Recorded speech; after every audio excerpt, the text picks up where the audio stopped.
Yo guys, welcome to the Zelda fiction. Today we are gonna see, what if Naruto Naruto got harem with Delia Ketchum? Part 1. Huge shout out to Kipplee for this story. If you end up liking this video, please consider subscribe, so without further ado, let's get into the video. Pallet Town was a nice friendly little community in the Regain Kanto. It was home to a number of Pokemon and the world-class Professor Samuel Oak, plus, with its population being so small, everyone knew everyone if not almost everyone. Good mornings and just nice small talk was shared between all of the residents, it all seemed perfect. However, there was a small problem with this slice of heaven. And that was the fact that nothing exciting ever happened. In fact, Pallet's last bout of crazy was the Parkerson's child, Amy Parkerson, a little 8-year-old girl with an average height of 4'2", shoulder-length purple hair and teal-colored eyes, caught her first Pokemon. Now a young girl catching a Pokemon at such a tender age would normally be a rare and exciting event, don't get me wrong, but it's not nearly as impressive as you think. After all, it was only a Magikarp and a weak one that her dad helped her catch. Maybe she's planning on becoming a trainer, maybe she's not, but who cares? Back to the point, some people in Pallet Town were hoping for something to happen, something exciting, something to bring a certain spark to the town. Little did these people know how much of a spark was on a crash course with their peaceful town.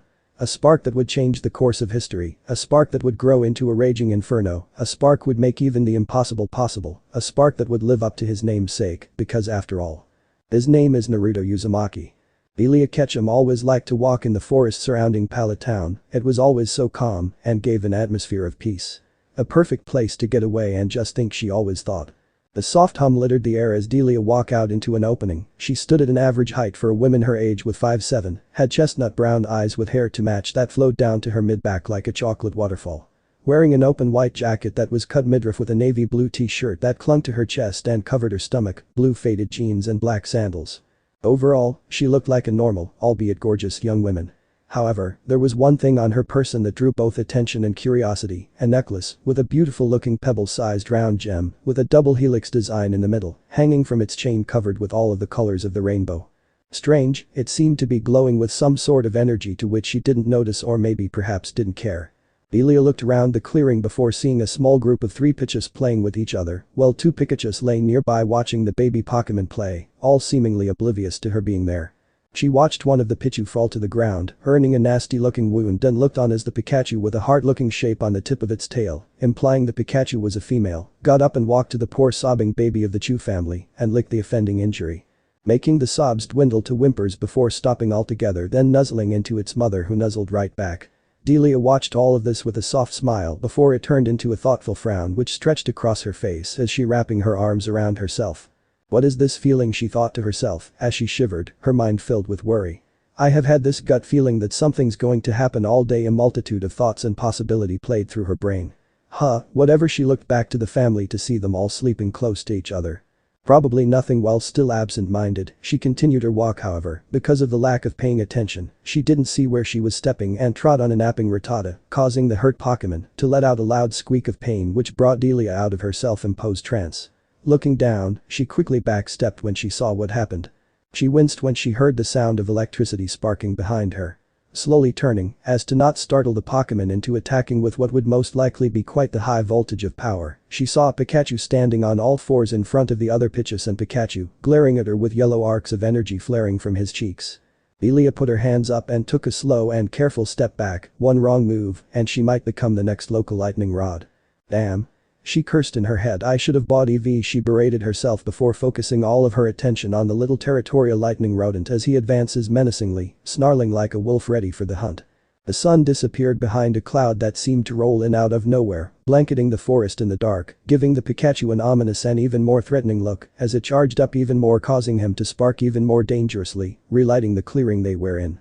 The wind started at a steady rate, first blowing leaves into the center of the clearing and ruffling Delia's clothes, then it picked up at an alarming rate, causing the trees nearby to groan in protest as they bent towards the clearing. The Pikachu stopped its advance and looked around puzzled before dispersing its gather energy and walking back to its family and running off, but not before one last glare was sent the frozen Delia's way. Said woman breathed a sigh of relief before it was turned into a noise of surprise as the wind picked up even more, making it seem to go up to speeds of dangerous levels. Lightning and thunder boomed and arched in the sky, a great contrast to the sunny perfect weather earlier, and it all converged to one spot. This freak storm appeared all around the world, causing scientists to be baffled by the sheer magnitude, power and how unpredictable its arrival was. Pokemon to either run and hide or all look to the same direction in silence, trees to bend and twist, like something was pushing them down, in the same direction as the Pokemon, windows and doors to shatter, cars to flip. Cities, towns and villages to fall to panic as the violent tempest tore through their homes and the water to become just as deadly as waves crashed against each other, again all going in one direction, all going to Pallet Town. Bark and branches got ripped off their trees, swirling around like they were in a mini tornado, the open area bashing into other objects, making them shatter on impact. The land around got crumpled and cracked as even the ground was ripped into the core of natural disaster. By some sort of miracle, stood there with only cuts and bruises, with her body hunched and her arms covering her face, but still allowing her to see, was Delia. What the hell is going on? She thought in panic, how could this be happening? Jumping to a nearby rock for something to grab onto, even if it was only for some sort of comfort, is a Pokemon doing this? The wind died down slightly, making everyone, thing and Pokemon in the world relax only momentarily before it picked up twofold, making the trees around Delia burst from the ground as a large tearing sound filled the clearing. Delia blinked and tried to force her head to turn to the origin of the noise, only to be amazed, surprised, awed and slightly terrified by what she saw. There, in the midst of this chaos, was a ball, blacker than the deepest abyss, bigger than a Snorlax, covered in wisp-like red and sliver energy that screamed power. Delia could have sworn the strange energy converged to make 9 tail-looking appendages that whipped about like they had a mind of their own. Everything blurred around Delia, sound, sight, smell, everything she had was focused on this strange object. Like she was in a trance or under hypnosis. It's beautiful, she thought breathlessly. It looked so smooth, it looked so powerful. Just as she was about to let go of the only thing that kept her on the ground to get close, the floodgates opened as the wind got stronger than ever before. Delia came back to her senses to realize just how much trouble she was in as her whole body started to flow like something was dragging it away. The only thing that kept her anchored was the rock that was still surprisingly wedged firmly in the ground. The black orb pulsed, red and silver energy, thrashed about, destroying everything that came close. Time seemed to stop, but it did not last long as the wind came around for one last assault, more deadly than ever as the black orb began to shrink to the size of a small pod, big enough for a small child or object maybe. The winds began to calm, and all seemed to be going back to normal, before suddenly, the orb exploded outward, sending a powerful shockwave that pushed everything back as a beam of the same silver and red energy shot right up into the sky. The shockwave launched everything back and created a crater underneath the black orb. Delia was sent crashing to the ground with such force she was sure something was broken. Bringing herself up to her knees, she shook off the daze from the blow and looked around. Seeing the crater, she slowly made her way over to the edge. Peeking over, she saw that the energy was starting to condense into a shape that looked very humanoid. She ran down to get closer. By the time you could say Dumbus, she was already right next to it. Finally, the light covering the body in a shroud was starting to fade. What she saw shocked her.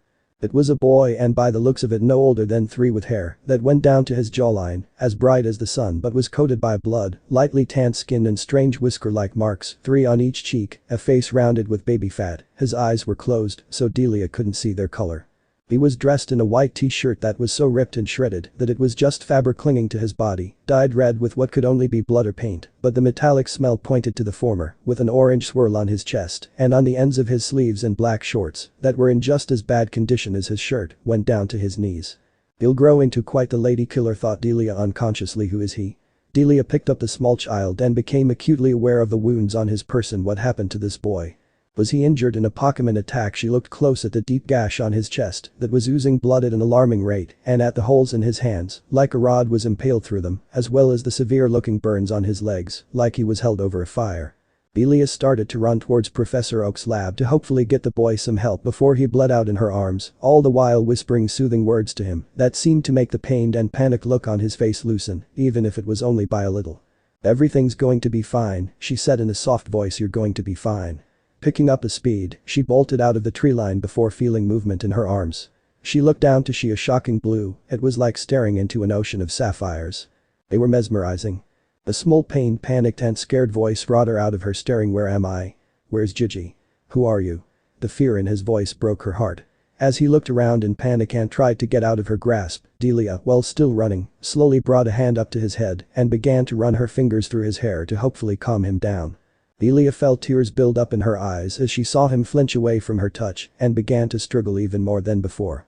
What happened to make this boy like this? Delia thought, heartbroken by seeing the fear in his eyes. No child his age should have that look.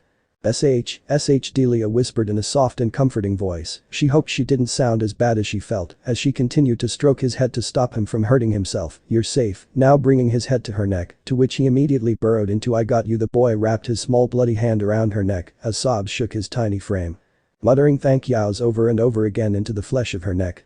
When Delia finally reached the Oak Laboratory, she wasted no time knocking on the door, instead deciding to almost tear the damn thing off its hinges.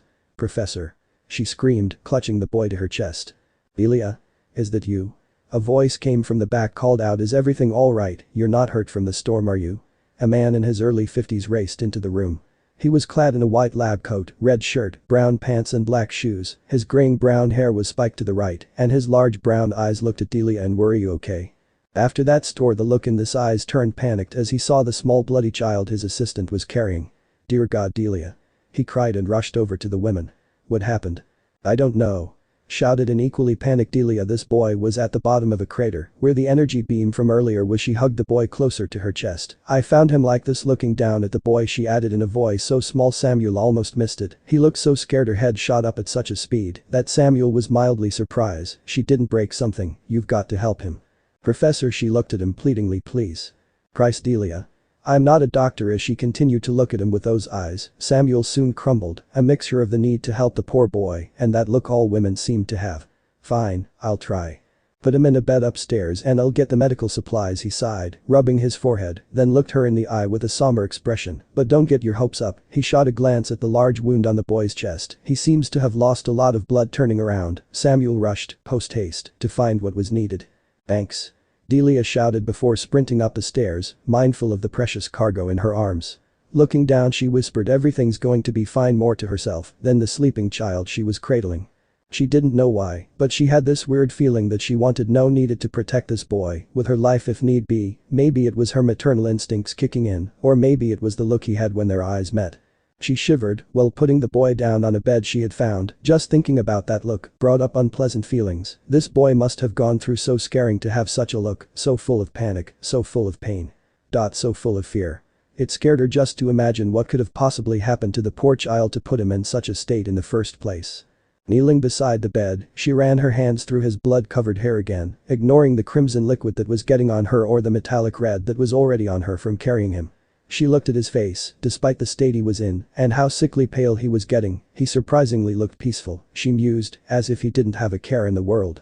She was surprised when the wounds on his person started to sizzle and steam, as if they were getting cooked from the inside out. Professor. She yelled out in shock as the wounds started to close and knit themselves together. Professor. You might want to see this. She heard a crash from downstairs, followed by a few muttered curses, then the sound of heavy footfalls as Samuel came barreling into the room holding a small box with a red cross on the side.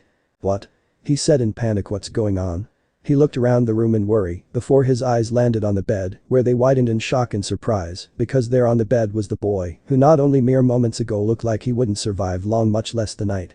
Was now looking fine. No, he looked like he was sleeping if the wild movement of his was indicating. All of his wounds were gone, the burns on his legs, the holes in his hands, and even the gash on his chest, leaving his unblemished lightly tanned skin. The only thing that even suggested that something happened to him was his blooded clothes. What happened? Samuel whispered in an odd tone. Did he just heal?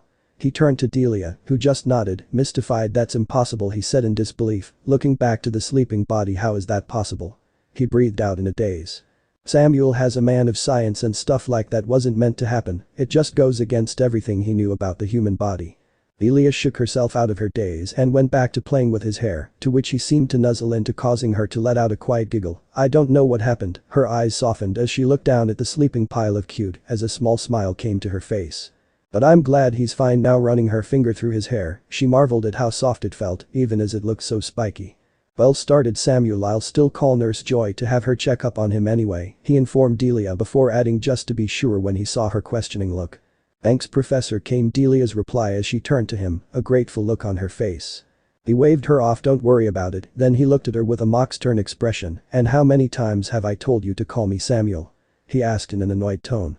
Delia struck a thoughtful pose with her index finger on her chin with her fist on her hip. She tapped her chin a few times before answering. I think that makes it 165 times now, Professor, she ended with a teasing tone, stretching out her words and a mischievous smile. Samuel just rubbed the bridge of his nose in irritation. Will you ever just call me Samuel? Nope, came the instant reply, and they both let out small chuckles. Right, exclaimed Samuel as he went to the door. I'm going to bed. Stopping at the frame he looked back. You should too, after all today has been a little hectic, so get some sleep, toy look like you need it. Just as he was about to leave, he stopped again. Oh, I almost forgot. You can stay the night in one of the spare rooms if you want. Then he left after a quick goodnight, leaving Delia in the room with the unknown boy. Night, professor, she called out to him before turning to the boy in the bed and thinking, yeah, rubbing her face with her handsome sleep does seem nice right about now. Standing up from her kneeling position beside the boy today has been pretty hectic. Making her way to leave, she spared one last look at the peaceful blonde. Pretty hectic indeed. Sighing as she closed the behind her, one last thought struck her. Who would thought? She grunted. My gut was right. Then she went to get some much needed and well-deserved rest. Completely oblivious to who the blonde boy she was and the impact he would have on the world, or more importantly what was happening to him right now. Drip. Drip. Drip. The sound of a leaky tap slowly woke the blonde boy up. Sitting up and rubbing the crust out of his eyes to clear the blur, he stretched his body, getting all of the satisfying cracks and pops to loosen his joints. The boy ran a hand through his golden, blood-free locks, lifting his hand to cover his mouth as yawned a wide yawn. Still waking up, it took him a while to notice the change in scenery, but when he did he looked around in surprise. Okay, thought the boy as he scratched the back of his head in confusion. Why am I in a sewer? Did the villagers throw me down here before Gigi got me like normal? And he was indeed in a large sewer-like room with water coming up to his knees. Suddenly, torches light up all around him, covering the everything in a soft orange glow, allowing him a better look at the room. The floor was tiled with no sense of pattern whatsoever, just thrown together in a sort of make-it-work fashion. The walls were just as plain as the floor, and on the ceiling, there were pipes everywhere. How dull, thought the blue-eyed boy. However, turning around he saw something strange and walked up to it. It was a gate, and a giant one at that. Its bars were as thick as he was tall, and it seemed to go on forever, just going up and up and up. Naruto Uzumaki, boomed a voice with such power that it caused the water to ripple away from the gate and the clothes on the now named Naruto to billow in the wind. Naruto lowered his arms from his face, having put them there to protect himself from the sudden push, and gulped when he saw two red slitted glowing from the darkness beyond the gate. So good to finally meet you. The eyes were joined by a set of large glinting white teeth that forcefully snapped together before it opened its mouth again. We need to. Talk. Its lips curled into a vicious looking snarl while glaring at the shaking boy. Red energy started to leak out of the cage as the beast stood, looking down at the boy. It flared its power, causing the room to light up even more, revealing its body to the frightened Naruto. The talk that's been long overdue. So good to finally meet you. The eyes were joined by a set of large glinting white teeth that forcefully snapped together before it opened its mouth again. We need to. Talk. Its lips curled into a vicious looking snarl while glaring at the shaking boy. Red energy started to leak out of the cage as the beast stood, looking down at the boy. It flared its power, causing the room to light up even more, revealing its body to the frightened Naruto. The talk that's been long overdue. Naruto stared, shaking in fear of the absolute monster before him. Everything about the great beast frightened the 5-year-old, from the red-slitted eyes filled with such rage and barely controlled power, the long, sharp ivory claws that looked ready to tear him apart, the way it towered over the small child, the 9 massive tails that waved around like they had a mind of their own, and its fur. Dear God, the fur that seemed to be dyed red with the blood of its prey, giving it a look that was out of nightmares and horror stories. Which was not that far off. Wake up, Naruto, thought the young boy, unknowingly projecting his thoughts to the monster in front of him. This has to be a bad dream. Naruto put his hands up to the side of his head. Yes. It's just a bad dream, shaking his head side to side to try to wake even faster. I'll wake up, and Gigi will be right beside me in my hospital bed. The bloodlust in the air brought Naruto to his knees and caused a slight insanity to spark in his eyes. Naruto lightly banged his head into the water-covered floor, muttering, "It's just a dream," over and over again. The pure negative feelings in the air were too much for the poor boy. Silence. Bellowed the voice again. Naruto stopped, just sat there staring into the water, not even daring to look up at the beast. "Well, it is funny to see you squirm like the pathetic little human you are," the beast spat out. "Human like it was poison. We need to talk, and you have kept me waiting." The monster lowered itself to Naruto's level from behind the bars, causing him to look up at the beast with terror-filled eyes. "I don't like being kept waiting." With one more flex of its power, the demon sent the boy on his back and sat down, while laying its head on its paws. Naruto stood up and seemed to muster some of his courage to point at the beast and yell, "Who are you?" Then looking around the room before adding, "And where have you taken me? And what do you mean kept you waiting?" before snapping his eyes back to the now lazy-looking beast when he heard it chuckle, "Hey." His hand curled into a fist. "You laughing at me?" Naruto took a step forward with a glare in his eyes. "Because I'll give you something." Naruto was cut off by another wave of power. "Be quiet," snarled the beast, then it chuckled. "I found your bravery amusing," before he gave Naruto a look that made the boy tense. "As for how you kept me waiting, you have been here for a mouth." The tails started to lash out again as the beast growled to shut any interruption from the boy down. Just laying there dead to the world, the beast continued in a quiet tone. "I thought you were ignoring me." The beast slowly wrapped his hands around the bars, looking at the boy who was taking steps back as he felt the power in the air rise. The beast then shook the bars violently, as if trying to break them off, as a murderous look appeared in its eyes when it glared at Naruto, making said child curl in on himself to try and get away. "I hate being ignored," came the growling voice of the caged monster. "I'm sorry," was the reply the demon got, making it look at the human, confusion written all over its face as it stopped growling and shaking the bars. "What?" The boy stopped trembling when the rage left the air and as he heard the gruff voice of the unknown creature. Looking up to the beast as the light hit it, he realized that the giant looked like a fox, if not for the 8 extra tails, the big bunny ears and the humanoid torso. Getting up, Naruto took a breath as he looked into the red eyes, now filled with a large amount of confusion and curiosity, with a minuscule amount of shock and the ever-present rage, and said with a strong voice, "I'm sorry, I'm not sure what for." But Naruto looked down sad, seeing the water looking back at him with his face, made his see the deep sadness in his eyes. Then he looked into the large eyes of the fox before him and continued in a voice just as strong as before, but with a trace of regret and sadness that a 5-year-old should not be able to understand, much less have. "But if it made you hate me this much, even more than the villagers," then Naruto bowed, shocking the beast, "I am truly and deeply sorry." Silence filled the air as the two stood, not moving an inch. One looking at the ground as undeserved guilt filled his body and the other looking at the astonishingly mature child, bowing to it in stunned silence. A few tense moments passed as one waited for a reply or action, anything, and the other giving the first a thoughtful look before it sighed. "Him, a human, apologizing to me?" The beast looked at the still bound boy as it sat himself down, that's a first, resting its head on its crossed paws in front of it, and ironic, mused the fox before it spoke to the child in a gruff tone. "Rise, kid, you have nothing to be sorry for." Closing its eyes, it sighing again, "You asked where we were, correct?" Even with its eyes closed, he could feel the boy nod. "We are in your mindscape, and before you ask," it cut Naruto off, already guessing why he opened his mouth. A mindscape is a manifestation of one's mind and is normally modeled by the life one has lived. You, for instance, have had a very dark and lonely life, cursed, outed and now beaten by the villagers, with only the old man, as you say, being there for you, so your mindscape has become a sower to represent all of your thoughts and feelings." The fox lazily opened one eye to gaze the boy with a critical look. "And yet, you are so full of happiness and forgiveness. Even after everything that has happened to you." Sighing once more, the fox closed his eye again. Naruto looked at the beast, still trying to digest everything he was told, then looking around his mind, he was quite disgusted by that fact. I mean, who wouldn't be? This takes the line mind in the gutter to a whole other level. A thought struck Naruto, turning to the lazy-looking being he asked, "Sorry, Foxy-san, but who are you exactly, and why are you in my mind?" The foxy merely opened his eyes before shutting them again. "He seems exhausted," Naruto thought. That just raised more questions.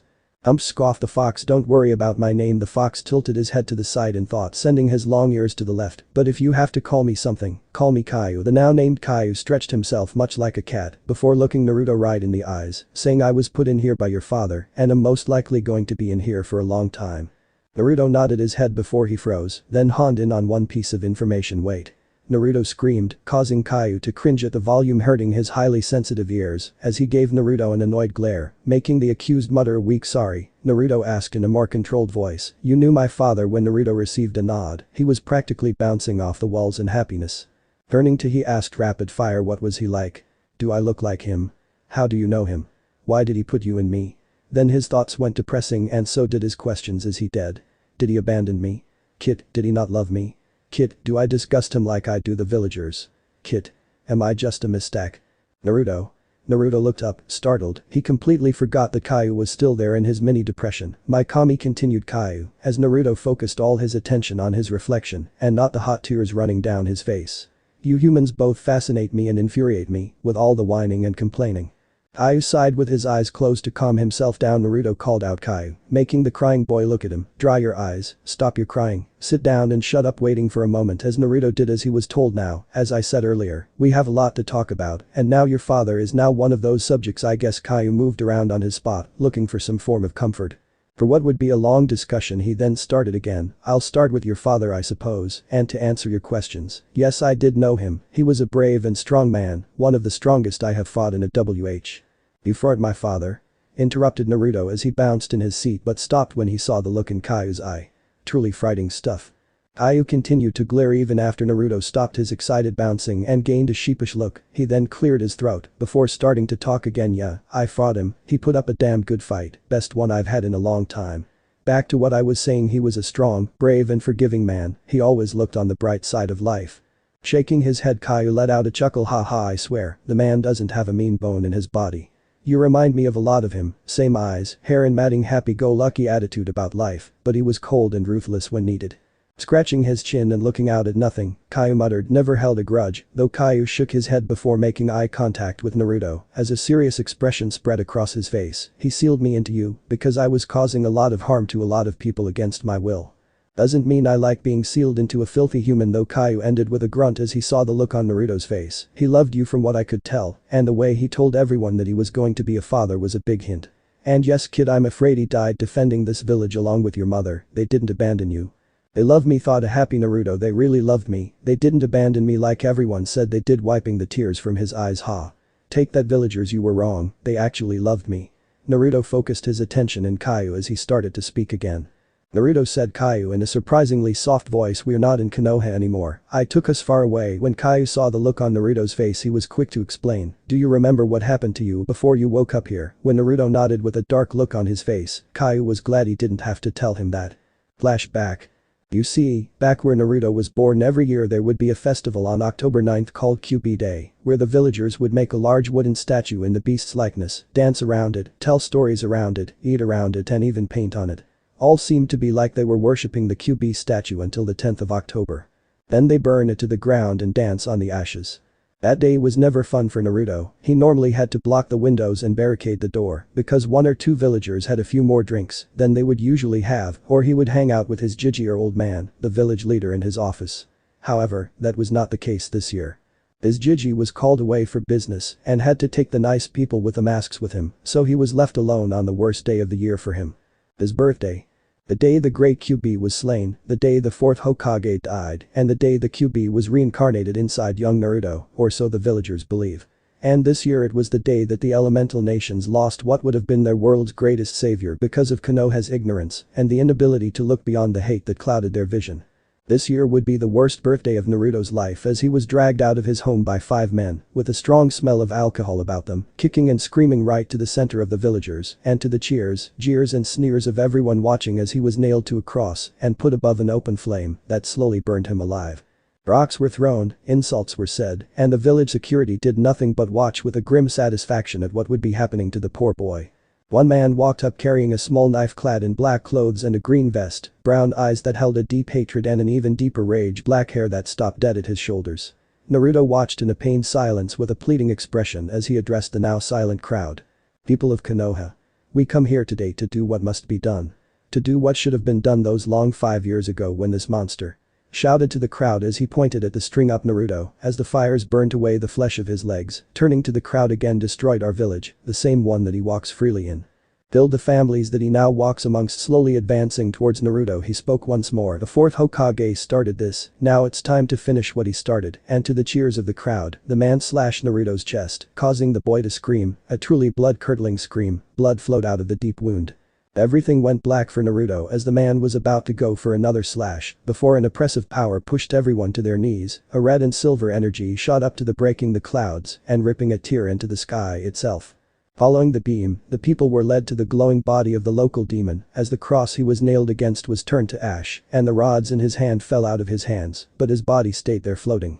The dark and powerful voice full of hatred and rage, making the world around them shake, doomed in their ears and said few words that they would remember to the end of their days. You do not understand what you have done, your actions have doomed this world. As Naruto's body was encased in a large black orb with red and silver energy wrapped around it, like it was trying to protect the boy within from everything that would harm him, like it was a father's embrace. Your own demise will be of your own, making humans. The voice spat out humans like it was an acid as the orb slowly made it was into the tear in the sky. When the orb was almost through tear the voice spoke one last time, projecting it throughout the whole world, this time the ignorance of the human race. What a disgusting concept. Your lack of the ability to look beyond the fog has doomed yours to death. I hope you all enjoy your stay in hell. And with that the orb went through to the unknown and the boy inside with it. Never to be seen again. The red and silver energy beams started to come back down at a slow pace, right before it speed up at an alarming rate and condensed. Finally, as the top of the beam finally collapsed in on itself, leaving a small ball glowing with an unimaginable amount of power, a loud screeching noise filled the air, causing everyone around the world to bring their hands to their now bleeding ears. The people of Konoha watched in a terror-filled awe as the orb seemingly convulsed before stopping altogether along with the noise. Then suddenly, it happened. The ball imploded. The only warning the elemental nations got was the deafening screeching from before, then white, as the raw power from the tiny orb caused the planet's core to implode, taking itself along with that part of the universe of the map, by the wild and raw power all unleashed by the blind hate of a naive village and its just as blind inhabitants. But Naruto and Kyu. If we're not in Konoha, started Naruto with a thoughtful expression that just looked cute on his young face as he looked at Kyu. Then where are we?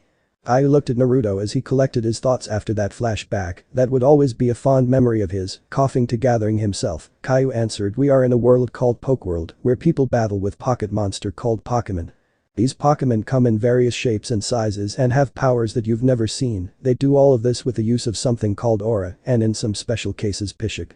Now Naruto, I am a being of aura and now psychic. Before I was put inside you, I was a mixture of both, making up what you know as chakra. You following? When he saw Naruto nod, he said in a rough tone, good, I wouldn't like to have to explain to a filthy human again, I have better things to do with my time. Like what, sleep? Muttered Naruto, or better yet, roll around in the water. Unlucky for Naruto, with Kyuu's sensitive hearing, he very easily heard what the boy said. Don't you dare mock me, human. He pointed a nail at the boy. You owe me one. Bring his hand up to his mouth. Kyu used his nail to pick his teeth, and I am feeling awfully hungry. Can you maybe spare me a leg or two? Oh no, how about you step in here and I'll just eat all of you as a snack. You not big enough to be a good meal, plus you got no real meat on your bones. Not appetizing at all. Shaking his fist at the fox, Naruto spoke with a quick comeback, just try and eat me, Kyu team, and I'll punch you so hard from the inside, it'll make you throw me back up, then I'll kick your ass for eating me in the first place. Oh yeah? Yeah. Well, that's nice and all, you don't look too good to eat anyway and will probably just give me heartburn, and I'm not too sure if I actually have a heart in the first place. Ooh, you. Let me tell you that I would be delicious to eat, Team Fox. Oh? Stick your hand I once and I'll be the judge of that, Naruto Baka. No. Kyu team. Naruto Baka. Kyu team.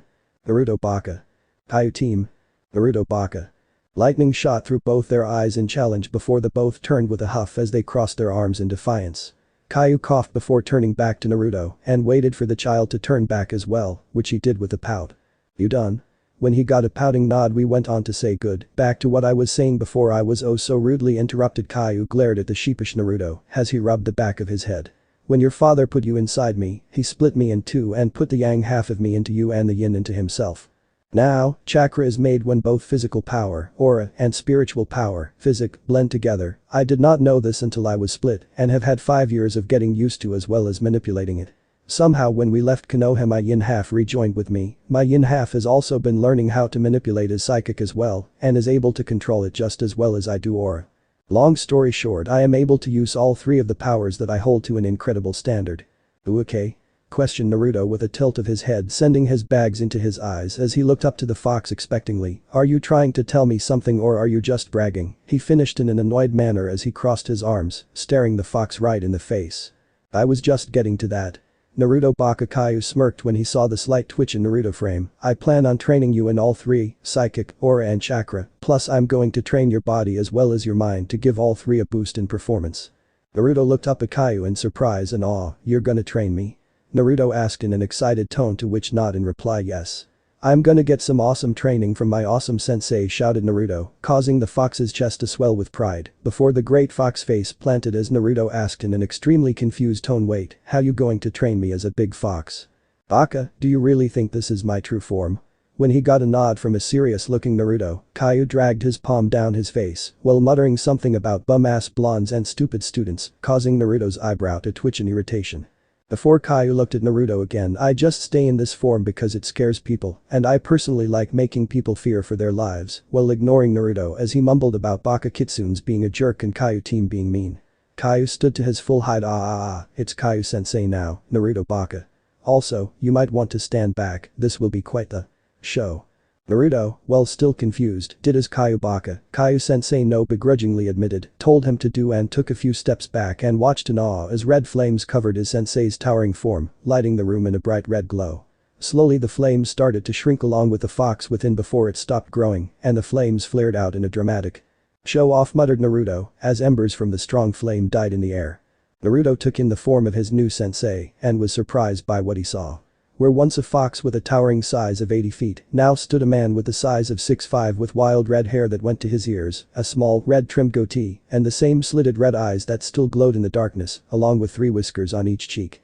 He had the physique of a swimmer or runner that was covered in a nice black suit with red buttons that were buttoned up apart from the top 2, which were left undone to show his white shirt and red tie, black dress pants with a hole in the back to let his tails out, which he surprisingly only had one at the moment, which lazily waved around and twitched behind him, and black dress shoes.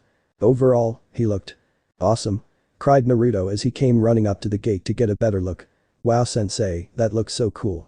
And you totally look bad. As soon Naruto descended into crazy talk about how he would get a suit and they together would be the suit squad and fight crime and stop evildoers and be badass and be awesome, and it would be so cool. He would have gone further if his sensei didn't smack the back of his head, making him fly face first into the floor. Shut up kid, Caillou said in a no longer gruff but more of a deep voice as he gave Naruto a hand up, to which said kid took with a smile. He rested a hand on Naruto's shoulder and gave it a squeeze, and thanks messing up Naruto hair, but you're still a filthy human. Caillou laughed slightly when Naruto looked up at him with a pout and smacked his hand away from his head. Outing up at Caillou, Naruto fixed his hair from a wild mess to a wild tame. Hey, when you got a wild mess natural you've got to give it a good name to make it your style, don't judge. Pointing an accusing finger up at Caillou, when did he get out of the bars, he thought offhandedly before shaking his head and saying, and you're still at team. Caillou turned to him with a fire in his eyes that Naruto equally responded to with his own fire as the two stepped closer to each other with each word. And you're still a baka. Caillou team. Naruto baka. Caillou team. Naruto baka. Their foreheads smacked against one another as lighting collided from each other's eyes, their teeth grinding in anger before they turned away from each other, with their arms crossed and a humph. Naruto looked around his mindscape in revulsion. He really didn't like the fact his mind was represented as a gutter. Turning to Caillou, Naruto coughed and waited for Caillou to turn, which he did with a pout. You done? When he got a pouting nod he continued, good, now is there any way to change this place? Looking around again, Naruto cringed at the smell because it sucks in here. How did you survive 5 years of this smell? Caillou shrugged, showing no discomfort at all. I've smelled worse. As for the mindscape, you just need to rip the seal off the gate, then just think you want it to change, and it will change to what you want it to be, baka. Caillou finished with a teasing smirk. Twitching at the baka, Naruto walked up to the seal and ripped it off, then closed his eyes and focused on a plot of land he once saw in Konoha. When the sound of a waterfall and bird songs reached his ears, Naruto opened his eyes and gasped. It was exactly as he remembered it. From the lake with the waterfall, the rainbow connecting the cliff together, the luscious green grass and the towering trees. Even the smell was the same, thought Naruto, pine and lavender. Looking to his left, Naruto saw a small 2-story house with white wall, a red roof with a chimney and a white picket fence. Looking up when he felt a hand on his shoulder, he saw Caillou looking at him with pride which filled Naruto with a warmth he'd never felt in his short 5 years of life before, and he wanted to feel it again. Good job kid. Caillou messed up Naruto hair again, only this time he closed his eyes and leant into it. Kid called Caillou as he put his hand down his side again, making Naruto look up at Caillou. We are going to start your training staring soon, but first I need you to think about speeding up the time, so 1 day outside means 1 week in here, kneeling down to Naruto's level. Caillou put his hand on Naruto's shoulders, looked him dead in the eye and said, can you do that for me? Yes, sensei. Determined not to let Caillou down, Naruto thought and focused on the time around him. Naruto winced in pain as his head started to throb, but he pushed through it. He wasn't about to let pain stop him, he was going to make his sensei proud. With one last grunt and push, Naruto stopped and smiled when he felt time move how he wanted it to. Rubbing his head, Naruto took a step forward. Before collapsing into the arms of Caillou, Hao hefted him up and carried him toward the house. Looking up into the face of Caillou, Naruto asked in a tired tone, did I do good?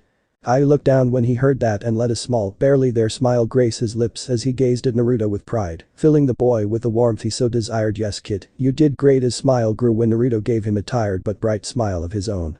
Naruto burrowed his way into Caillou's chest and muttered a sleepy that's good before light snores followed soon after as Caillou opened the door to the house and made his way inside and up the stairs before finding a bedroom for Naruto. Setting Naruto in the bed, Caillou pulled the covers up over the small child, then running his hands through his golden locks. He chuckled when Naruto seemed to nuzzle into his hand. Caillou whispered, I will make you strong. That's a promise. Caillou stood, and he made his way to the door before stopping and looking back at the peacefully sleeping boy, and thought to himself, I hope you enjoy this life and world, Naruto, because Kami knows you needed it. Shutting the door silently behind him, Caillou made his way to the master bedroom, but not before one last thought. I will make you strong, you will have a good life from now on, Naruto, that's a promise on a demon life.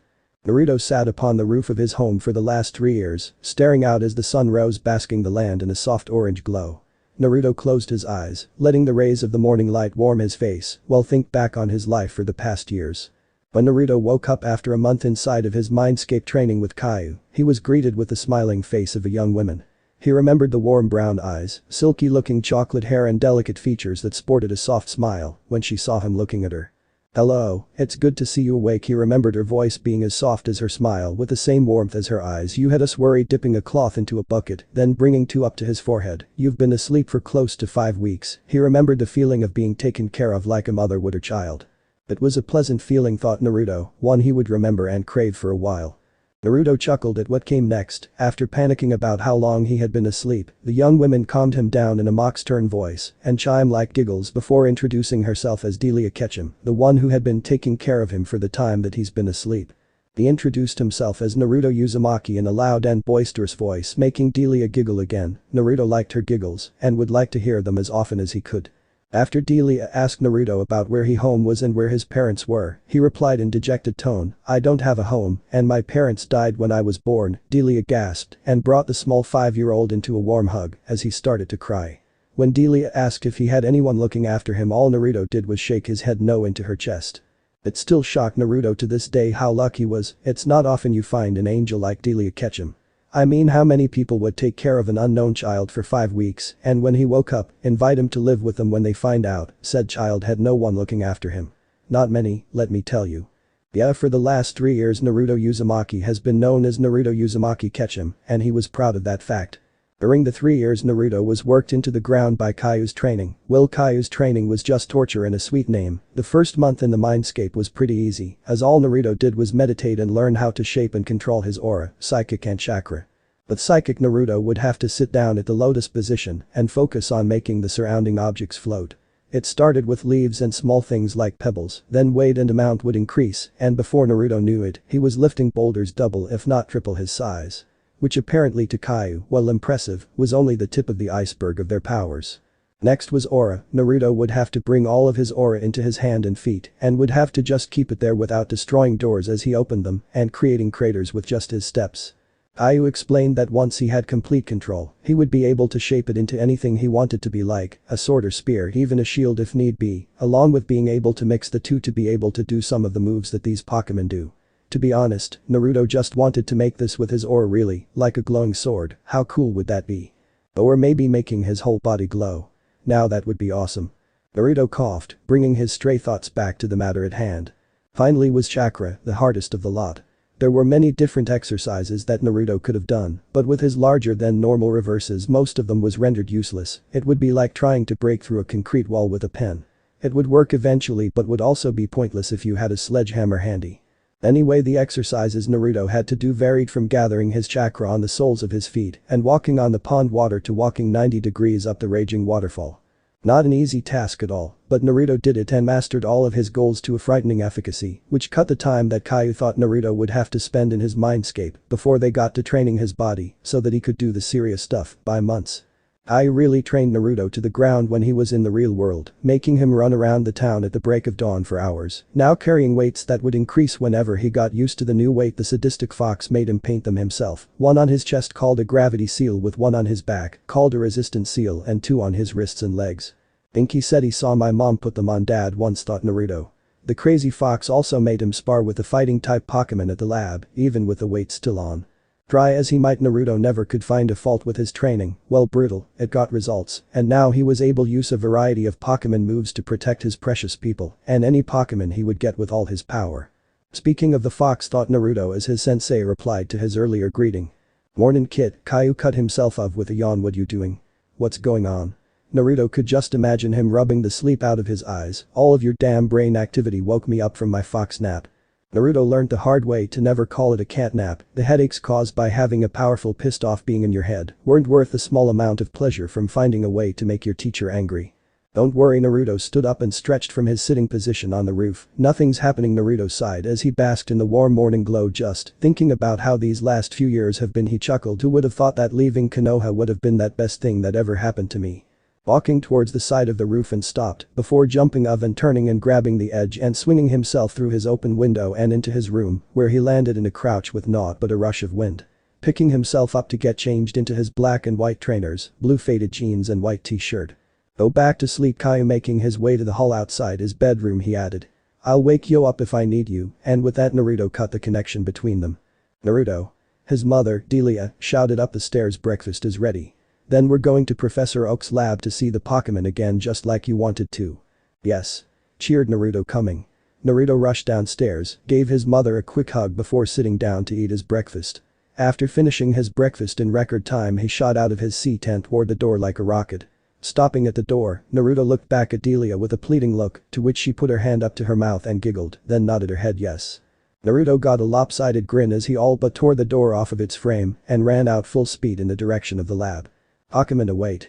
Shouted the young boy as he sped through the town, causing many of the residents to turn and smile at the energetic young lad. He brought so much life into the town with his bright ever-present attitude, as well as his pranks. A few of the townspeople shivered in remembrance. A Naruto prank, while funny and light-hearted, were normally very embarrassing. Oak Lab. Coming to an abrupt stop at the front door of the lab, Naruto knocked the door at a frantic rate fueled by his excitement. Stepping back, Naruto crossed his arms in front of his chest and tapped his foot on the ground in impatience. As soon as the door opened, Naruto threw himself at the figure standing in the doorway in a flying hug, shouting Gigi. Along the way, Samuel was forced to take a step back to catch himself from the force behind the hug the 8-year-old gave him. Looking down, he chuckled when he saw the bright yellow hair of his apprentice for the past 2 years, well, honorary apprentice that is, something Professor Oak was planning to change soon and get Naruto a Pokemon field researcher's license. Samuel could never really see Naruto stuck up in a lab for too long. Well, he could do it that way. He always learned easier with the hands-on approach. Ever since he had introduced a few Pokemon to the young lad, he had been fascinated with everything about the pocket monsters, be it contests, care, breeding, researching and most of all, battling. Boy, did the kid have a mind for battle and making up plans on the spot. The kid even used some moves that would be seen in contests in his fights to increase the power of his moves. A real Pokemon genius this boy, Samuel mused, tussling Naruto hair. Letting go of the hug, Samuel gripped the young boy and said jovially, Naruto, my boy. Looking him over, Samuel made one more comment as he planned to hold the boy as long as he could. Samuel knew why Naruto was here. It was the same reason he came here almost every day, but he wanted to torture the boy even a little. You grow even more every time I see you. Samuel chucked a deep throaty chuckle when he saw that the boy was about to explode. Shaking his head and sighing in exasperation as he pointed to the back door, he commented, you know where they are. Before Naruto shot off again, he added like normal, don't go past the fence because wild Pokemon could attack me. Yeah, I know, I can take care of myself, Gigi interrupted Naruto as he opened the sliding door to the ranch behind the lab. Looking back, Naruto gave Professor Oak a cheesy smile. It's me after all. With that, Naruto dashed out into the ranch, laughing the whole way. Samuel watched Naruto leave with a small smile. That's why I'm worried. Turning around when he heard the front door open again, he saw Delia come in looking and dressed the same as she did 3 years ago. Ah, hello Delia, it's good to see you again, giving her a hug which she gave right back. How have you been? Breaking the hug, Delia said, it's good to see you too. I've been fine. Great. Even looking out the window, she grew a fond smile when she saw Naruto rolling around the ground as he was tackled by a few of the smaller Pokemon, and the bigger ones just watched and laughed or gave their own greeting, which was normally a liquor nuzzle. It's been quite the adventure having Naruto be part of my life. She let out a giggle as Naruto was covered in slobber when an unusually happy and timid Gyarados gave him a friendly welcome of its own. He really loves Pokemon. Bring her hands up to her heart. She clutched them together as a happy glint appeared in her eyes, thinking about the little force of nature that literally fell into her life. And she wouldn't change a thing about it. Samuel watched Naruto play and mess around with the Pokemon with a proud and fond look in his eyes. He really was a special child. Able to make friends with just about everyone he met and tame even the most vicious Pokemon. My word, when Naruto went up to that raging Charizard, Samuel yelled at Naruto to back away, but all the boy did was raise a hand to the veteran professor and did something that shocked everyone. The boy just walked right up to the enraged beast like he was talking a walk around town, no fear, no hesitation, nothing. The boy was just calm. The Charizard built up flames in his mouth to maybe threaten or intimidate the fearless 6-year-old. God forbid the beast actually kill the child. Oak remembered the sudden calm aura that the boy produced to this day. It was amazing, peaceful, tranquil. Somehow, the young boy was able to disarm the powerful fire type with only words. It still baffled onlookers to this day. When Samuel confronted Naruto about the aura that the boy seemed to leak, the only response he got was "I'm innocent, what are you talking about?" Then the foxy grin "and I think you're finally going senile in your old age, Gigi" that followed after. Samuel could have sworn he saw that look in his eyes that says "I know something you don't." Thinking back, he still hasn't figured out what that was.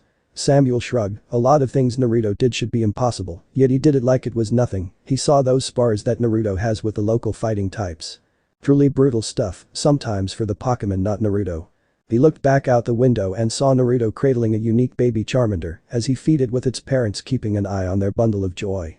Why was this Charmander special, you ask? Well, let me tell you, this Charmander mother was the Charizard Naruto calmed down 2 years, which allowed him the ability to be around the baby Pokemon with being burnt alive, and the father was a very powerful Dragonite that a trainer left behind. This already gave Charmander the ability to learn some powerful dragon type moves like Dragon Dance, Dragon Pulse and even Dragon Rush. Quite the little powerhouse, mused Professor Oak. Just watching Naruto hold the small thing, Professor Oak could already see a bond forming just like the one Naruto made with all the Pokemon he encountered. That's probably going to be his starter Pokemon. Samuel winced, then looked at the Charizard resting with its mate under a tree nearby. If Mama Charmander lets him anyway. Charizards were fiercely protective with their young, Oak knew this well. Taking one last look at the young aspiring Pokemon trainer, Samuel replied to Delia's earlier comment, "And I think the Pokemon love him just as much." Leading her to the couch, he sat her down before making his way toward the kitchen, saying, "I'll make us some tea." Both were completely oblivious to the way this day would turn out. The new friend and family member the Ketchum family would soon be getting. Time skip, 8 hours, time 5 p.m. Naruto sat in a clearing way from the lab right next to a little pond, which held a lot of the smaller water Pokemon in the ranch, with his eyes closed in a lotus position, hands resting on his knees focusing on his aura. He pushed it out of his body, making it glow a faint blue as he sent sonar-like pulses. He became acutely aware of his surroundings, his friend, Amaterasu the Charmander from before, asleep in his lap, the flying types that were nesting in the trees, the water Pokemon in the pond, the fighting Pokemon on the land, even the trees and rocks themselves. Anything in a 2.5-mile radius that had energy of some type inside it was on Naruto's radar. Wow! He exclaimed with his eyes still closed as he looked around, taking everything in. This is amazing. Still looking around until he saw that the necklace his mother had given him last year for his birthday was glowing, as if it was reaching out to something or was reacting to something close by. "What do you think it's doing, Kyu?" he asked the sensei as his head. Anyone else see something weird in that sentence? No. Okay, back to the story. "I don't know, kid, has it ever done that before?" When he received a no from his student, he put a finger to his chin and scratched his goatee in deep thought. This has to mean something. Looking through his host's eyes to examine the weird pulsing stone that seemed to glow brighter with every second. Stones don't start glowing out of nowhere. Thinking for a few more moments before he replied. I warned, "I don't know what that means, but be careful, kid, it must mean something." Suddenly, both Kyu and Naruto felt a strong aura pulse that was full of fear and desperation. "Kid, you feel that?" When Kyu didn't get any response, he asked again, "Kid?"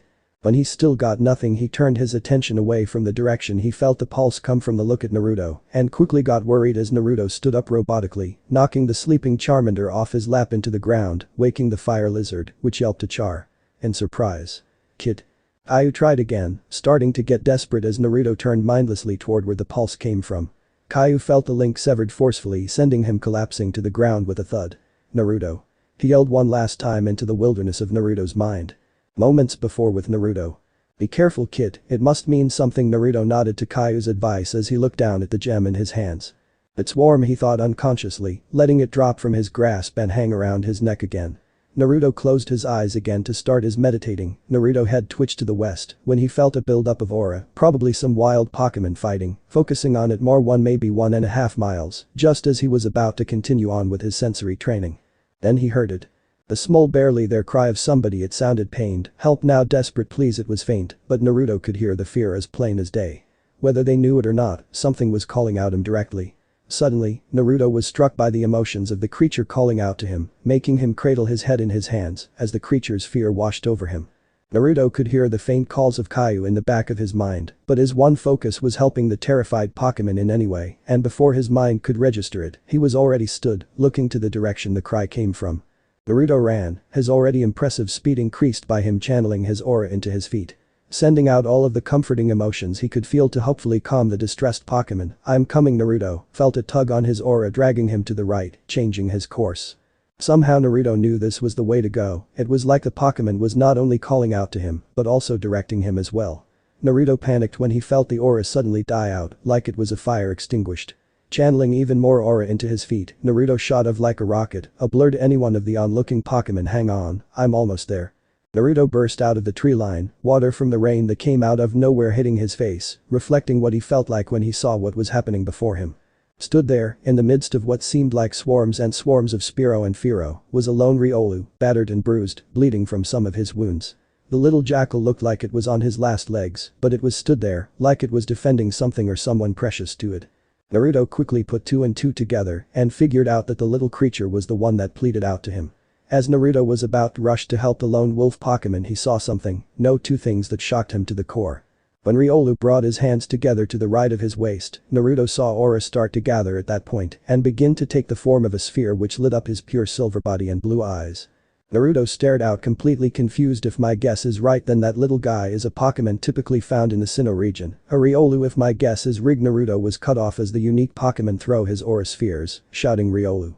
Well, my guess was right. Into the crowd of his attackers, taking out a large amount of the Spearows. Naruto stood there awed. Riolis weren't meant to be able to use aura spheres, much less at that level of power. Wow. Taking his eyes away from the passed out lumps of bird on the ground to the heavily breathing Pokemon must take a lot out of the little guy. Naruto's inner musings were interrupted by a Fearow squawking in rage as it was enveloped by a white light and nose dived right toward the panting Riolu. Said Pokemon just closed his eyes, seeming to accept his fate. "No." Naruto screamed as he ran towards the two Pokemon, closing the distance fast in his desperation. His eyes burned with tears, muscles screamed as they were pushed to their limit. "Faster." Naruto screamed to himself, sending everything that he could to his legs faster. Blood dyed the grass red with the sicking sound of flesh being pieced and a Pokemon's cry as the very heavens above seemed to open up. Rain falling at a frightening rate, the dark sky lighting up as arches of lightning danced among the clouds, the boom of thunder loud in everyone and everything's ears. It was like something had angered a god. Unknown location. "Why have you called us up here, father?" A soft and honey-like voice filled the silence of the courtroom. Many of the people in the courtroom were wondering the something, just none of them wanted to anger the one sat on his throne shrouded in shadows. "Is it to do with the power that appeared out of nowhere just now?" It seems, boomed a powerful and wise voice, immediately gaining the attention of everyone present. Pausing to look at each and every one of his 50 council members before a portal appeared in midair, letting everyone see what was going on, he continued that the chosen one has finally made an appearance. Everyone sat there staring into the portal, paying close attention to the chosen one. Some scoffed at the title before the being in the chair turned its glowing red gaze their way. But Naruto stood there with shaking arms, holding a blood-smeared beak in front of his stomach that was weeping crimson tears of the life-giving liquid. His head was down, not allowing anyone to see his eyes. The Fearow bucked and kicked, flapping its wings, doing anything it could to get away. Naruto then spoke in a soft and warm tone to the silent and shaking Riolu behind him with his head. "Sorry it took me so long to get here after you called me." Naruto slowly picked his head up to the Pokemon behind him as rain poured down all around them and lightning struck close by cracking the ground it hit and lighting up the clearing where the face-off was happening. Riolu stood with wide eyes when Naruto turned his head to the young Pokemon. His eyes were completely glowing a pale blue, even the whites, much like the lightning around them. His necklace was also glowing in a rainbow of colors, letting out a few pulses every now and then. Something behind the tree Riolu found himself leaning against was letting out pulses of its own in response. A foxy grin appeared on the face of the 8-year-old, making him look demonic as his eyes started to let out small sparks, but the hero always arrives a little late. For some reason Riolu found himself relaxed around the blonde-haired kid and let out a small and exhausted sigh of gratitude. Before everything went black as the small thing passed out and slumped against the tree. Naruto's eyes sparked with pure rage and utter loathing when he saw Riolu. He unconsciously clenched his fists around the thrashing Fearow's beak as it tried to get away. Its instincts were scream that the being in front of it was an alpha. Naruto stood unflinching as lightning struck the ground closer to him powerfully and at a quicker rate, as if reacting to his emotions. Turning his gaze away from the slumped and heavily wounded Pokemon near the tree to the one that was going to end the life of an innocent being. Naruto glared at the cowardly bird that would happily attack a wounded and defenselessly being, but would shy away if something stronger come at it. Slowly, Naruto took his right hand off of the bird's beak. With his strength from all his training, one hand would be enough to hold down the fairly, compared to his 8-year-old size, big Pokemon. Raising his hand to the sky as his eyes glowed stronger than before, lightning gathered at one spot in the clouds before it shot down at high speeds and impacted where Naruto was holding his hand up, covering him and the Firo in a brilliant light that blinded all the other Firo and Spiro brave enough that state to watch. The loud cry of pain from the Firo cut through the loud screeching noise of the natural energy, making all of the surrounding Pokemon wince in sympathy. To be a flying type and get hit with a lightning attack was bad enough, but this was insane. Soon the lightning faded to reveal a black and charred barely alive Firo and a perfectly healthy Naruto, only now he had a bright pale blue glow wrapped around his body that would spark out and strike randomly. He seemed to have absorbed the lightning into his very being.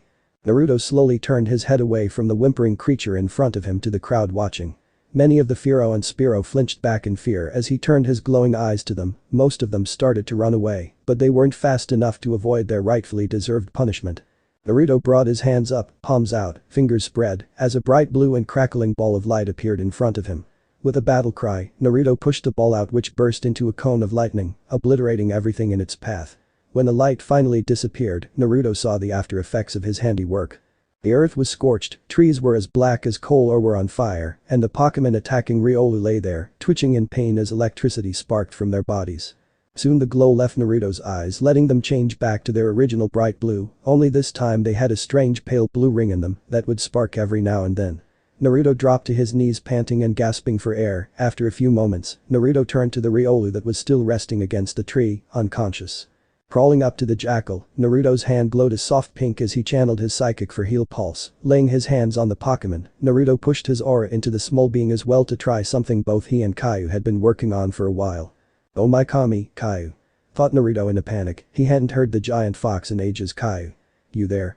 When he got no response, Naruto's voice turned desperate. "Kyuu. Speak to me, buddy, let me know you're there." Naruto paused, waiting for a reply. "Naruto? Is that you?"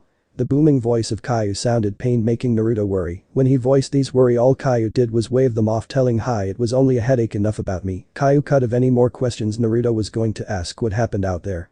And with that, Naruto went on to explain the happenings of the outside from right after Kyuu was cut out of it to now, leaving the giant fox baffled. "So, you wanted to link with this Riolu, right? To talk with it, correct?" When Kyuu received a nod in return, he sent out his aura to boost the connection. The link. Riolu woke in a panic, looking around. All he saw was white, no ceiling, no floor, no walls, nothing, just a never-ending void. Riolu could literally feel his sanity slipping by just being in here alone. Why was he here in the first place? Just moments before he was watching a blonde human defend him from what would have been his most certain death by jumping in front of the attack meant for. He couldn't help but feel a sort of familiarity with the human, even though Riolu knew for a fact that he had never seen him in his short life. No, it was something about his aura that was familiar, and when the human said he had heard his call, it had pretty much confirmed where his thoughts were heading. Back in Riolu's home village there was an old legend, passed down through the sands of time, back when humans were merely just apes drawing in cave walls. All the village elders were told of this legend, but after so long many of the Riolas and Lucarios passed it off as just that, a legend, a myth and story. They just told their children of the story as a bedtime story, treating it like a joke, because after all this time that was what it basically was. Until he was born, that was. The legend once said that when one born of white fur comes into the land of the newborn, so to will this world greatest hero or its greatest tyrant, when the one of silver fur and silver soul meet, they shall know who the other is from the special pull they felt toward one another, an unbreakable bond shall be formed, one of brotherhood, one of friendship. Together they, and any allies they make along the way, will be this world's first and last defense against a great evil locked away. Or it went something like that. Riolu could remember all of the small details, but he did know one thing. Because of that stupid legend he was kicked out of his village to find this chosen one. He had almost given up hope. That was until he felt a strange pull towards a place called Pallet town. With nothing left to lose, he set off, the gem the village had given to him as an offering in tow. He was almost there. That was before he had pissed of a Spiro that had gone to get its friends. After a small chase he was cornered in a clearing, and you know the rest. However, one good thing came of that. He had found the chosen one, or he hoped. There was definitely something bringing him to this human, and the Lucario he was protecting definitely liked his necklace. Riolu was brought out of his inner monologue when the very boy occupying his thoughts appeared right in front of his, with his eyes closed and a look of concentration on his face. Right before his eyes snapped open as he looked around, when his eyes locked with each other, silence passed between the two. Then out of nowhere, a bright grin spread over Naruto's face as he looked at the Pokemon before him. Going up to the small jackal, Naruto stuck out his hand in greeting. Riolu looked at his paw before slowly putting it into Naruto's hand, which caused his grin to get even bigger. Riolu even grew a small happy smile. "Hey. I'm Naruto. What's your name?" Just the happiness in Naruto's voice caused Riolu to feel happy himself. It was an infectious feeling. "Hey. My name's Katsu. Nice to meet you," replied the now named Katsu. Suddenly, both of their eyes glazed over as a silver dome of energy, sparing to life around them swirling with energy. Naruto saw everything and by extension Kyuubi because he was helping to maintain the link from the point of Katsu's birth to now. They both saw it, they saw the legend, they saw the way Katsu was treated with scorn because him being born meant bad things were going to come. They saw how he was picked on because of his fur and they saw the petty jealousy because he could use Aura Sphere as a Riolu and not have to wait to be a Lucario like everyone else. Naruto saw everything and more. Just as Naruto saw Katsu's memories, Katsu saw Naruto's. He saw the way he was treated in his home village, scorned for being alive, hated for something beyond his control, his arrival in the Pokemon world the same day he hatched, and his training with Caillou and Professor Oak to be a Pokemon master one day. They both shook their heads. It was a lot to take in, a whole life in under 5 seconds, so it took them a moment to realize that another person was stood behind Naruto. He was dressed nicely in a suit, red hair and a small goatee, his red slitted eyes gained a sadistic look when he looked at the two of them. Naruto was the first to speak up. "Caillou. What are you doing here?" Caillou's gained a small evil smile when Naruto asked. "I saw everything, and now that this threat of a powerful creature being up in the air, that means that you have to do more training." The twinkle in his eye when he said training made Naruto tremble with both excitement and fear. Katsu spoke up in confusion, because of the memory swap he know who this was and where he was housed. "Excuse me, Mr. Caillou." When the fox-turned man looked his way with a questioning look in his eye, he added, "Sorry to ask, but how are you going to be training us if you're stuck in Naruto's head?" "Don't worry about that, I've already got a plan in place for that," was the short answer he got for his question. "Now both of you are exhausted, both mentally and physically. Naruto, I'm going to cut the link. Your mom and Professor Oak have just picked you and Katsu up." Just as he saw Katsu open his mouth, "I already know what the question is, and yes, they have picked up the Lucarionite, as you call it, after I planted the suggestion inside their minds with my physic powers." Caillou clapped as the link around them started to crack and shatter around them. "Now get some rest because tomorrow you get to go to your own personal hell-cold Caillou's training camp. Oh, and if you want you can invite the Charmander to join." The world around them faded as Naruto and Riolu started to wake up, Caillou's dark and ominous laugh still fresh in their minds. They shivered. It was going to be a fun 4 years. Unknown location. They all sat there in stunned silence. The portal had closed after Naruto had seemingly passed out of exhaustion from using so much power. The one on the throne was the one to talk first. "We haven't had an Aura Guardian in a long time," pausing to pick its brain for the correct information. "Not since Sir Aaron all those years ago." Then his tone went authoritative as he addressed his council. "If the chosen one enters your region you will keep tabs on him and help if it is need be." Standing from his throne he declared with a loud voice, "This meeting is adjourned. Get back to your duties." "Yes, Arceus." Not but 8 years ago the forest surrounding Pallet town was home to many a peaceful species of Pokemon. Anyone could go into the woods and just wander and not have to really worry about getting attacked by wild pocket monster. Unless you were near its family. Or it was mating season. You don't want to go near a Pokemon when it's mating season, especially a male one, feisty little boogers. Then Naruto happened. Whether it was him being teleported into the woods by some strange power or him messing with the families of Pokemon just for them and him to have a laugh and good time. However, most recently, ever since he got the Triolu, Katsu, he and his Pokemon partner had been going into the forest, then after a while come out looking like the both of them were in a fight. Though, the both of them looked tired and beaten, they always had a smile on their faces.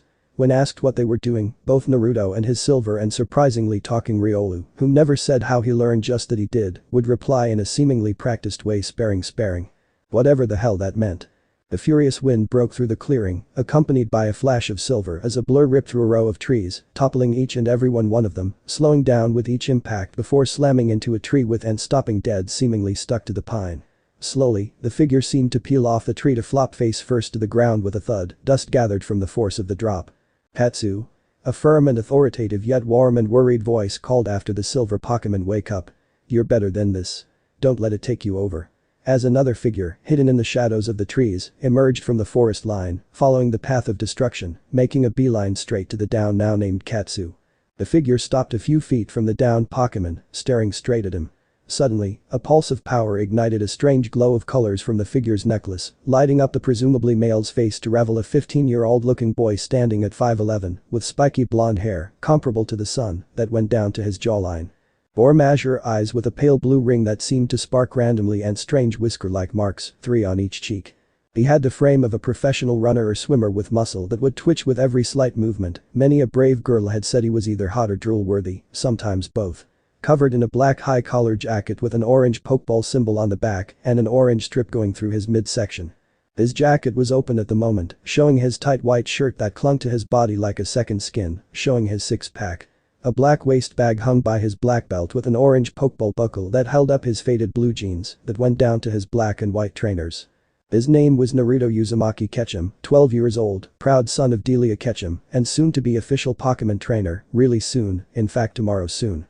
With an Olympic runner-type physique and his abnormally tall stature, that was because all of the training he and his partner, Katsu, went through forced his body to mature at a higher rate. Normally training at such a young age would shunt a child's growth, but because of his high regenerative capabilities, he was able to get all the benefits and no disadvantages. Naruto raised his hand, fingers spread, his eyes glowed a soft blue as he looked at the growling and feral form of his friend and partner, Katsu, in his mega-evolved state as he got to his feet, arms sawing as if they were dead, a mad look in his teal blue eyes, foam at the mouth. He looked absolutely crazy, having fallen to the massive and sudden increase in power caused by the fabled mega-evolution.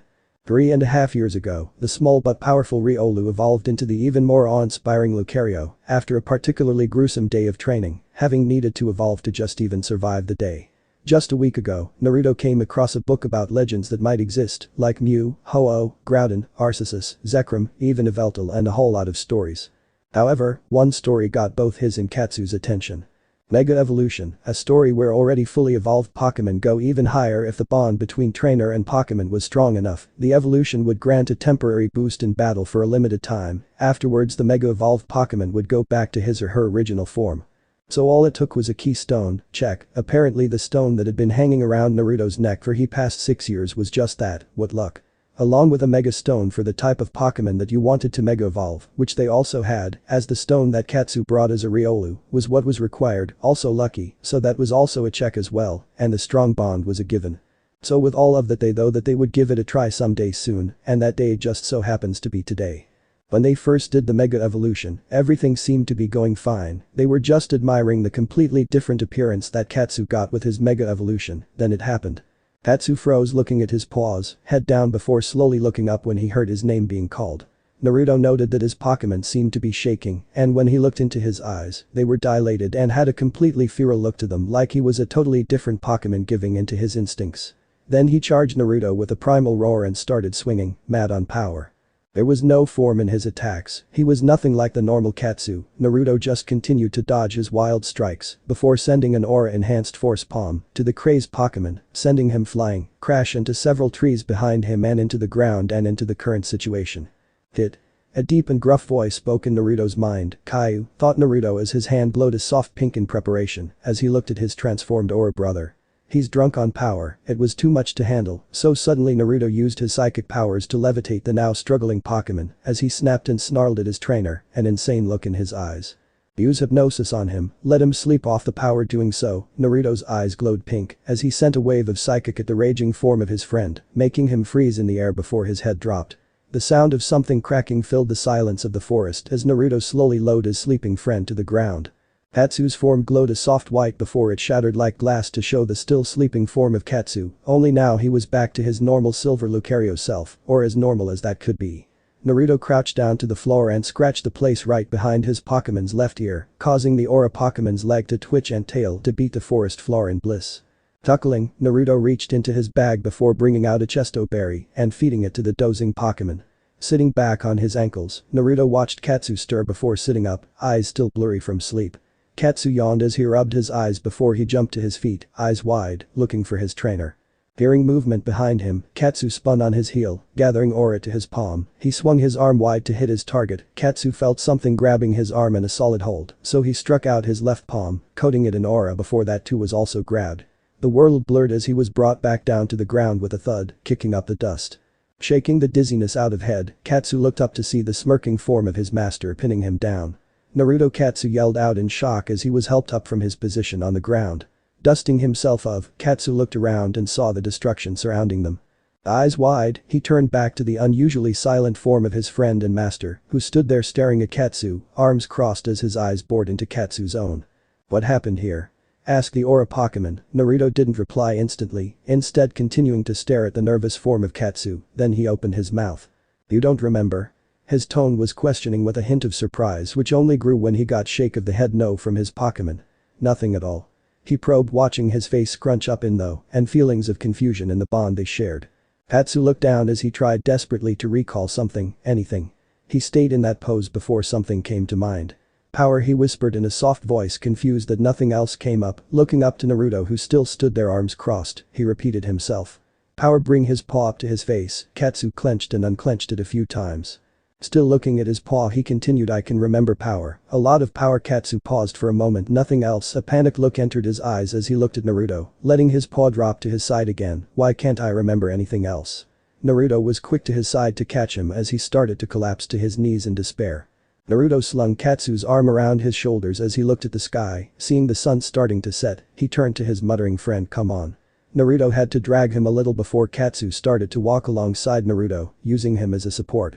Naruto looked at Katsu worryingly, rubbing his back in a comforting manner, he said, "Let's get you home." Naruto picked up the speed slightly. "You'll feel better in the morning." A foxy grin spread over Naruto's face. "After all, it is the beginning of our Pokemon journey tomorrow, and we need you in top condition." Naruto threw Katsu on his back before shooting off home like a rocket, hand raised up.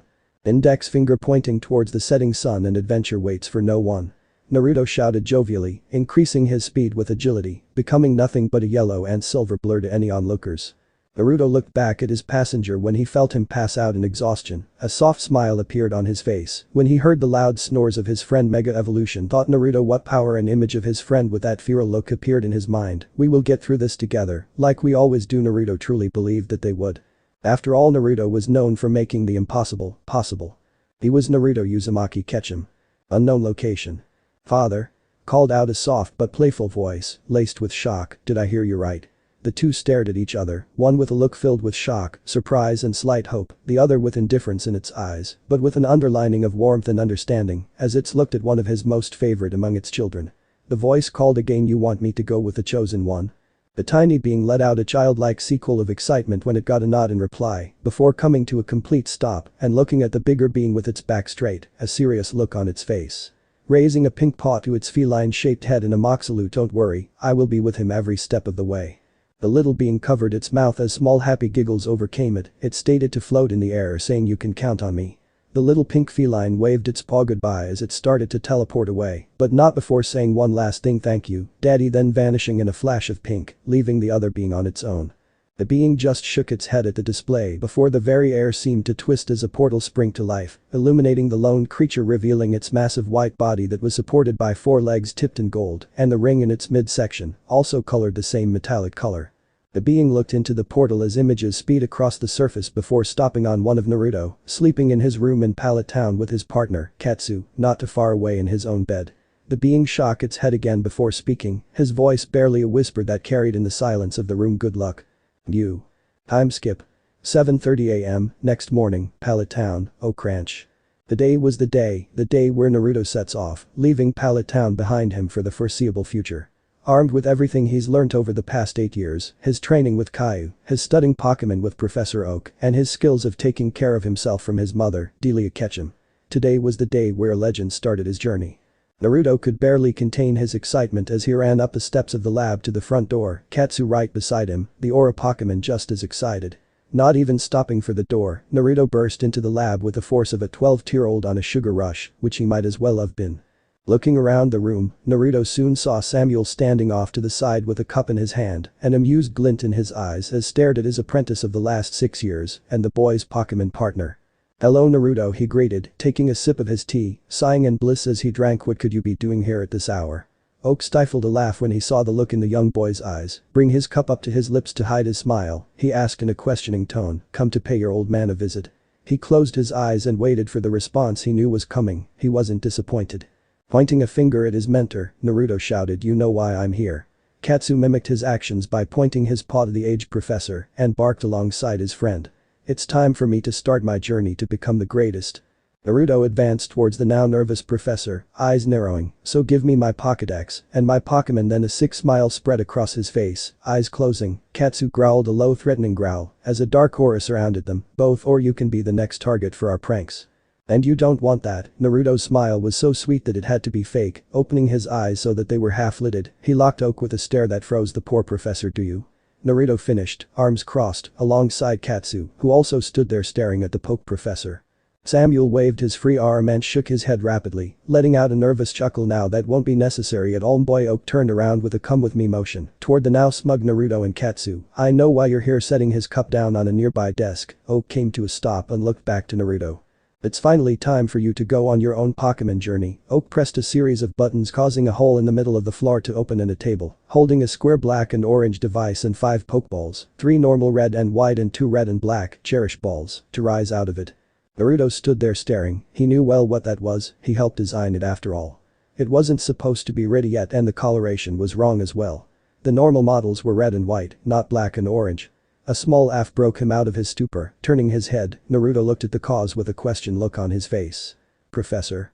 He asked, confused eye. Though they weren't ready yet, Naruto voiced his question. He grew a tick mark when the old man just continued to chuckle at the look on the new, but certainly not rookie trainer's face. "Oi. Stop laughing at me." Oak just shook his head, letting his chuckles die down. "Yes, Naruto, they aren't ready." Walking up to the table, Oak picked up the device and handed it to the stunned boy. "But this one is." Oak watched as the boy turned the object around in his hand, showing it to Katsu, who looked stunned as well. "I've spent the last week working tirelessly to have this ready for today." Holding his hand out, Naruto put the device with a bright grin. Walking towards his computer, Oak put the device into a slot on his desk. Naruto and Katsu waited patiently as Samuel tapped his keyboard before turning to face Naruto, grin on his face, a proud look in his eyes, holding out the object. Naruto took it with shaky fingers. Looking down, he pressed the activation button and looked on in awe. The device sprung to life in his hand. Its mechanical voice spoke loud and clear. "Hello, I am a Pokédex belonging to Pokemon trainer Naruto Uzumaki Ketchum. If I am damaged or lost, you will be unable to get a replacement, so please, take care of me. For more information on the trainer Naruto Uzumaki Ketchum, please turn to page 1. Naruto looked up to the professor, happiness shining in his eyes. Turning of the device, Naruto put the new Pokédex into his pack on his waist before launching himself at the prepared Samuel, yelling a giant thank you, who merely laughed and hugged his surrogate grandson back. Laughing merrily, Samuel patted the back of the young boy. "Don't worry, boy, it was nothing." After prying Naruto's arms off he gripped his shoulders. "Think of it as a good luck present." Oak ruffled the boy's hair affectionately. Both he and Katsu chuckled as Naruto muttered under his breath as he fixed his now messed up hair with Naruto's unusually mature attitude at such a young age. They tend to forget that he is only 12 years old. "Now," he said, walking towards the table again, picking up the 2 Cherish balls and normal Pokeballs. He turned to the now silent again duo, who looked at his attentively. "I never could have asked for a better student," Oak thought to himself fondly. Then his thought drifted toward his real grandson as he frowned. Ever since he was young, Gary had always been arrogant, always thinking just because his last name was Oak, he was entitled to more than the rest. Samuel sighed. No matter what he said, Gary never seemed to change. Looking back at the form of Naruto bouncing on the balls of his feet and a restless Katsu, Samuel shook his head and chuckled again. At least he had one student to pass his teachings on to, and quite the student he was. Oak walked to Naruto and handed him the balls he had in his hands. "You know what these are, so I don't have to explain them to you." Taking a step back, he pointed at the Cherish ball in his left and continued, "Your friend, Amaterasu, is in that one. I still thinks it's a bit unfair to be giving you a fully evolved and powerful Pokemon as your starter, so." He paused, a grin slowly taking form on his face as he gestured to the one in his right. "I'm giving you another one, and she is in that bowl in your right hand." Oak watched as emotions played on both faces of those standing before him. In Naruto's case, happiness and surprise were among the most obvious, and in Katsu's case, annoyance and irritation were his main. There was a little bit of barely there happiness though. Naruto put Amaterasu's ball on his belt and the plain balls in his bag, but held the other in his hand, looking at it in wonder. Ignoring the grumbling from his first Pokemon, Naruto looked up at the professor, disbelief in his eyes. "No way," he said, looking back down at the ball containing his friend. Though she belonged to another trainer, the sadness in his voice was almost enough to make it seem like someone kick his puppy. "Why are you giving her to me?" His head snapped up when he heard the chuckles of his mentor. "She was," relied Samuel, "when the trainer saw how happy she was with you. He told he to let you have her." Oak shrugged his shoulders. "You have been taking care of her since she was born anyway, but I was a bit shocked he just let you have her, especially with how rare her kind is." Ah well, no point thinking about it now. Naruto nodded his head, no point looking a gift horse in the mouth he thought, so with that in mind, Naruto threw the ball into the air, once again ignoring his partner's grumbles about annoying and rude vixens, and yelled, his voice full of joy come out, Masami. With a flash of bright light and a cry of Vulpix, Naruto caught the yellow ball of fur in his arms, laughing as the fox Pokemon licked his face in greeting. Hey girl, Naruto scratched behind her ear and laughed once again when the small Pokemon purred and tried to nuzzle her head deeper into his hand in pleasure. Now why was this Pokemon special, you ask? Well, let me tell you. In the Pokemon world there are rare occasions where some Pokemon have a completely different color scheme than they normally would. These Pokemon were labeled shiny because whenever they came out of a Pokeball, bright stars would appear around them for a split second. Also, these shiny Pokemon tended to be at least 2 times stronger than their normal counterparts, but not everyone was. Sometimes these changes are so small that it would be hard to even spot the differences. However, sometimes the change can look truly beautiful. You joining me on my adventure? Naruto cooed to the small fox, who nodded her head into his hand, far too lost in bliss to reply. That good, I sure Katsu will be happy you will be tagging along. Naruto turned to the aforementioned Pokemon, who was standing to his right, arms crossed, looking away with a frown on his muzzle. Putting Masami on his shoulders, her weight not even fazing him at all, Naruto and Masami stared at Katsu in silence. Under the combined look of the slightly glowing eyes of his master, along with the watering orbs of the cute fox, Katsu's resolve broke quickly. Turning to the pair, who were both still looking at him expectingly, Katsu said with great difficulty, yeah.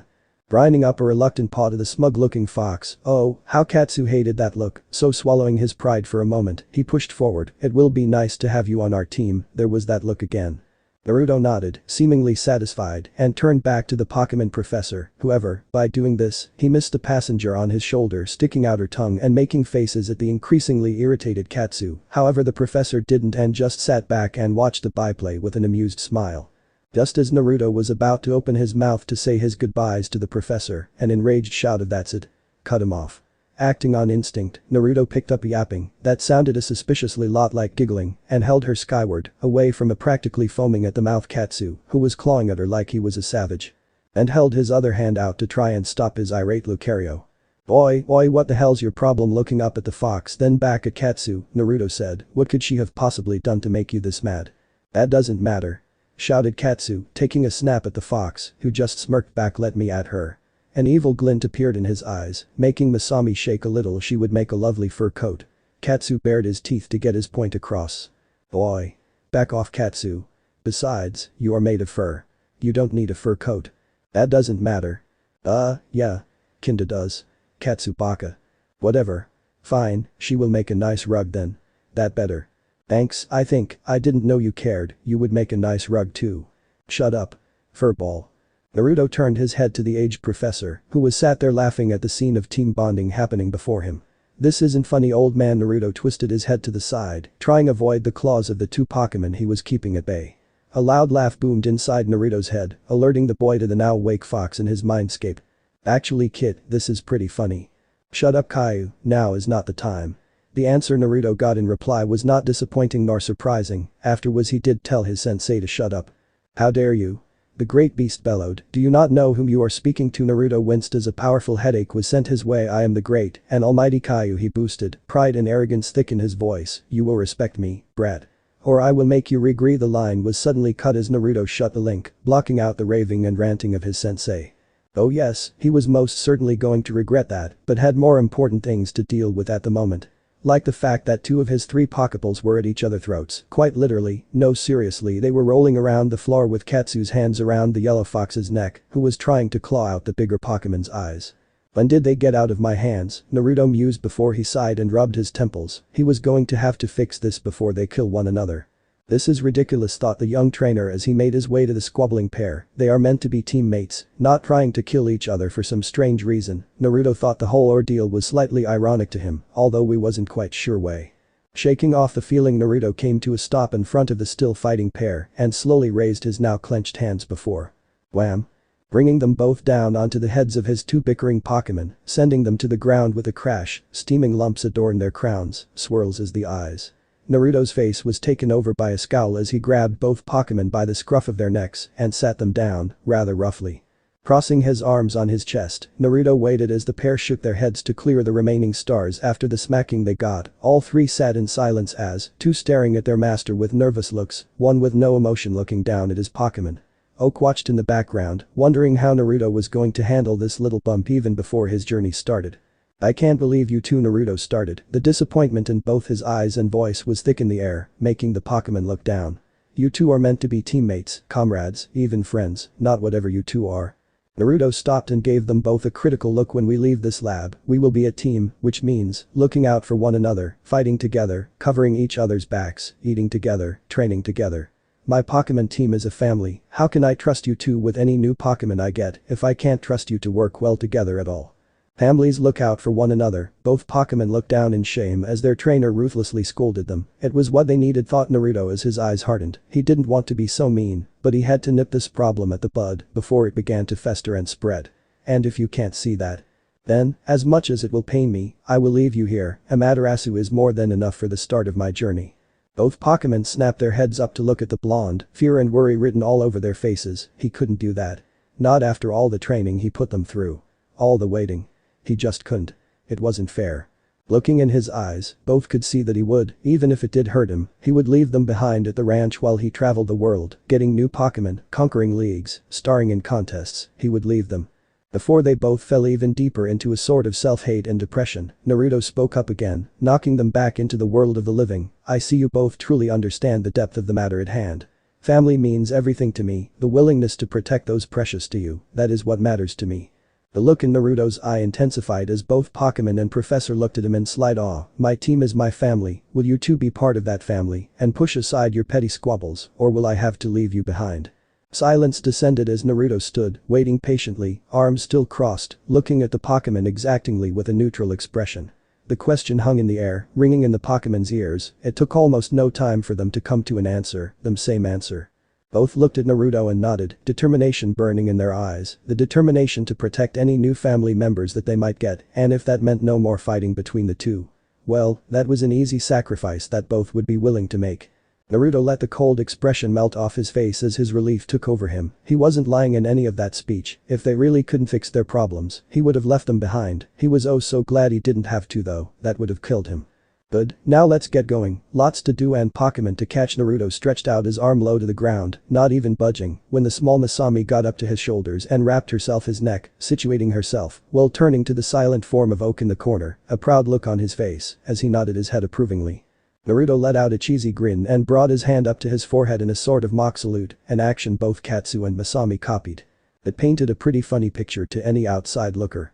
Two Pokemon and one human stood giving an army-like salute to an aged professor that chuckled before returning the gesture. Both mentor and student broke out into laughter.